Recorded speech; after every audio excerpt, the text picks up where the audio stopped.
आस्तिक आणि नास्तिक ह्या दोन्ही प्रकारातलं आयुष्य जगणारी माणसं समाजात पाहायला मिळतात. अध्यात्मतत्व समजून घेऊन त्याप्रमाणे आयुष्य जगू पाहणारी एक, आणि ज्यांना अध्यात्मतत्व कधी मान्य झालं नाही किंबहुना मान्य करायचंच नाही ते एक.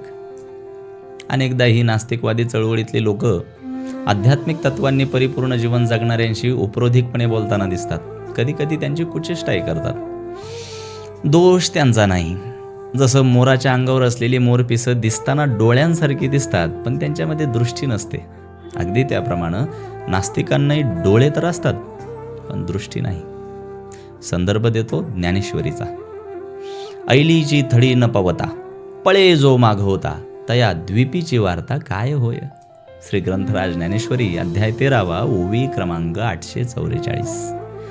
जो समुद्राच्या अलीकडच्या काठापर्यंतही पोचला नाही, समुद्राला पाहूनच घाबरून पडून गेलाय, त्याला पलीकडच्या बेटावरली वार्ता समजणं शक्य आहे का, असा प्रश्न माऊली ज्ञानोबा यांनी विचारलाय.